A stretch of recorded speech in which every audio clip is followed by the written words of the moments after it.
नमस्कार, मी सहयोगिता आणि आपण पाहता चाळीसगाव डांगांची ओळख सुराज्य मराठी। पाहुयात आजची घडामोड। महालक्ष्मी विद्यालयात महिला दिनानिमित्त हळदी कुंकू कार्यक्रम संपन्न। केवळ 8 मार्च हा एक दिवस नाही, तर प्रत्येक महिलेच्या आयुष्यातील प्रत्येक दिवस आणि प्रत्येक दिवसाचा प्रत्येक क्षण महिलांच्या हक्काचा, अफाट कर्तृत्वाचा, सन्मानाचा, आनंदाचा दिवस असला पाहिजे। स्त्री ही एक वास्तव्य, मातृत्व, पावित्र्य आणि कर्तृत्व आहे, असे विचार अकोले नगरपंचायतीच्या माजी नगराध्यक्ष यांनी प्रतिपादित केले। तालुक्यातील पिंपळगाव नाकविंदा येथील महालक्ष्मी माध्यमिक व उच्च माध्यमिक विद्यालयात जागतिक महिला दिनानिमित्त हळदी कुंकू कार्यक्रम संपन्न करण्यात आला। यावेळी सोनालीताई नायकवडी या अध्यक्षस्थानावरून बोलत होत्या। या प्रसंगी मंदा सदगीर, पुष्पा शिंदे, सीताबाई जाधव, वनिता फतवे, यमुना फतवे, यमुना मेंगाळ, सुनीता गावंडे, उज्ज्वला पंडित, स्वाती घुले, सुनीता कासार, अश्विनी घुले, अनिता शिंदे, सुनीता आभाळे, सुवर्णा धात्रक यासह प्राचार्य सुनील धुमाळ, सर्व शिक्षक, शिक्षकेतर कर्मचारी, विद्यार्थी उपस्थित होते।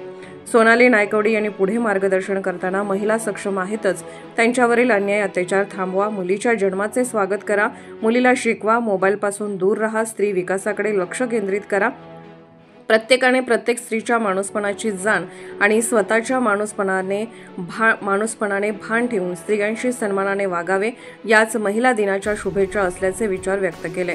यावेळी प्राचार्य सुनील धुमाळ, अश्विनी घुले, स्वाती घुले आदींनी मार्गदर्शन करून महिला दिनाच्या शुभेच्छा दिल्या। कार्यक्रमाचे प्रास्ताविक व स्वागत प्राध्यापक सुवर्णा धात्रक यांनी केले।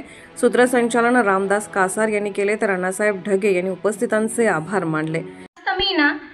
म्हणजे वागण्याला जास्त महत्त्व देते, तसं मुलींना मलाही वाटतं अंगभर कपडे घाला, अंगभर कपडे घालून सुद्धा तुम्ही छान दिसता, या मताची मी आहे। मलाही आवडेल, जीन्स घालू नका, अजिबात माझं म्हणणं नाही, घाला, पण त्याच्यावरती असं घाला ना का जेणेकरून तुमच्या शरीराला इतरांनी अशी वाकडी नजर करून नाही पाहिलं पाहिजे, कुणाला वाटलं नाही पाहिजे।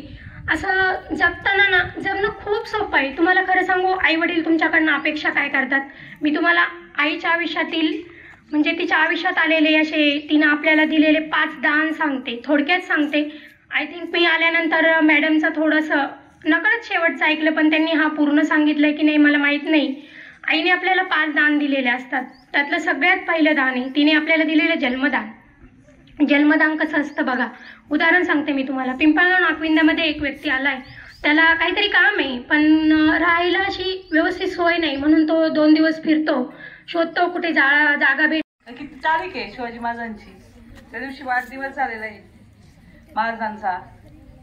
महात्मा फुलेंची जयंती साजरी होती। 15 ऑगस्टला भारत स्वतंत्र झाला, म्हणून आपण 15 ऑगस्टचा स्वतंत्र दिन साजरा केला जातो, प्रजासत्ताक दिन 26 जानेवारीला साजरा केला जातो। असे कितीतरी दिवस आहेत। मग 8 मार्चलाच त्या महिलांना एवढा सन्मान का?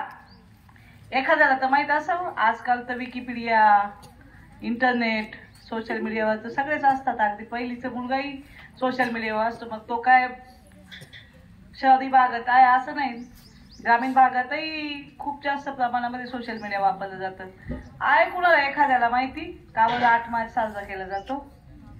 एखाद्या मुलीला तरी, एवढ्या अगदी 9वी पर्यंतच्या मुली बसल्यात, 5वी ते 9वी, 100% मोबाईल प्रत्येक जण हातात घेत असेल ना, कधीतरी घेता की नाही? मग का बरं सर्च केलं नाही मोबाईलवर जाऊन तुम्ही गुगलवर की का जागतिक महिला दिन साजरा केला जातो? आहे का माहिती कुणाला? करून सांगा। नाही ना, मी सांगते। मी पाहते जेव्हा बस बोलायला गेले तर तास जाईल, पण पहिली गोष्ट म्हणजे 1857 साली वॉशिंग्टन मध्ये तब्बल 12,000 महिला रस्त्यावर आल्या। 1857 साली बरं का, 12,000 महिला। आपल्या इथे आता कार्यक्रमाला 5 महिला उपस्थित नाहीत। 12,000 महिला वॉशिंग्टन मध्ये रस्त्यावर का उतरल्या? तर त्यांच्या कामाचे तास, वस्त्रोद्योग मध्ये म्हणजे कपड्याच्या गिरणीमध्ये काम करणाऱ्या महिलांचा कामाचा तास होता 12 तास। तो कमी करण्यासाठी 12,000 महिला रस्त्यावर उतरल्या। ती तारीख होती 8 मार्च। त्याच्यानंतर परंतु मुख्याध्यापक या नात्यानं म्हटलं 2 मिनिटं त्यांची परवानगी घेऊन या ठिकाणी मी बोलतोय।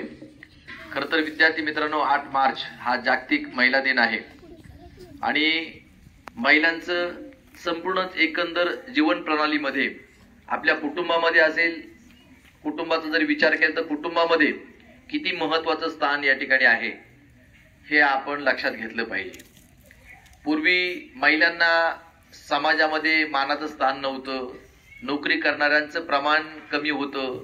आपल्या शाळेमध्ये एकूण 21 कर्मचाऱ्यांमध्ये सोनालीताई आमच्यामध्ये एकच महिला आहे.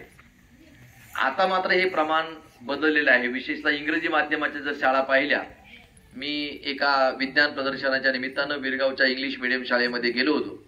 मी तिथं त्या स्टाफला विचारलं, संस्थाचालकांना विचारलं. त्यांनी सांगितलं आमच्याकडे 70 जणांचा स्टाफ आहे सोनालीताई, आणि 60 महिला आहे आणि 10 पुरुष आहे. म्हणजे आता असा काळ आलाय का पुरुषांची गरज नाही, महिलांची गरज आहे. कारण त्यांचा सिन्सिअरपणा, त्यांचं चालणं बोलणं, विद्यार्थ्यांकडे लक्ष देण्याचं, त्यांची मुलांप्रती असलेली काळजी, हे प्रमाण पुरुषांमध्ये नाही असं नाही, परंतु स्त्रियांमध्ये ते प्रमाण या ठिकाणी जास्त आहे. सुराज्य मराठीकरिता सचिन लगड, राजूर, अहिल्यानगर. आपल्या सुराज्य मराठीच्या YouTube चॅनलला सबस्क्राईब करायला विसरू नका.